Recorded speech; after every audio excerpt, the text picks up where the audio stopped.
4월 30일 방송되는 나는 자연인이다 654회 내 인생 마지막 명당 편에서는 자연인 김명상 씨의 이야기를 전해줄 예정이라고 합니다. 20년 전 멧돼지가 몸을 누이고 노루가 떼지어 노는 깊은 산 중에 한 남자가 나타났다고 합니다. 보금자리를 만들겠다며 남자가 자리 잡은 그 땅은 절터나 기도터로 적합하다고 알려진 소위 기가 세다고 소문난 곳이었다고 하는데요. 그런데 거기서 살아보겠다며 뚝딱뚝딱 집을 짓고 있으니 산 아래 마을에선 그 남자에 대한 소문이 무성했다고 합니다. 처자식 건사하느라 한창 바쁘게 돈 벌어야 할 나이에 왜 저런 험지 중에 험지에 들어와 사느냐, 수상한 사람 아니겠느냐 등등의 이야기들은 그 남자의 꼬리표처럼 따라다녔다고 하네요. 하지만 남자는 20년째 그 자리를 지키고 있는데요. 그 주인공은 수더분한 미소가 여전하다는 72세 자연인 김명상 씨입니다. 사실 그곳은 그의 고향이나 마찬가지라고 하는데요. 어린 시절부터 아버지를 따라 산 너머 이모 집에 다녀오겠다며 수시로 넘어본 산길이었습니다. 16 나이에 장남 노릇하겠다며 상경했을 때부터 두고두고 그리워했던 길이라고 하는데요. 고향 산골에 대한 그리움은 가슴에 묻은 채 자연인은 서울에 있는 한 공업사에서 용접을 배웠다고 합니다.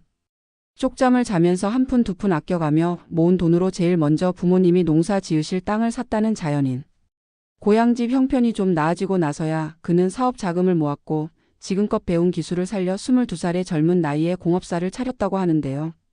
주로 호텔이나 방송국 등에서 사용하는 철제 구조물을 만들어 납품하는 일이었다고 합니다. 무거운 걸 나르느라 몸을 혹사하면서도 밤낮 없이 일했다는 자연인. 자연인이 힘든 일도 마다하지 않았던 이유는 동생들을 사업에 합류시키기 위해서였다고 하는데요. 결국 사업을 키워 동생들의 일자리를 마련해주고 그중 대학에서 건축을 전공한 동생에게 경영권을 넘겼다고 하네요. 이후 사업을 하며 알고 지내던 지인에게 음식점 부지를 소개받아 음식점을 운영하기 시작했었다는 자연인.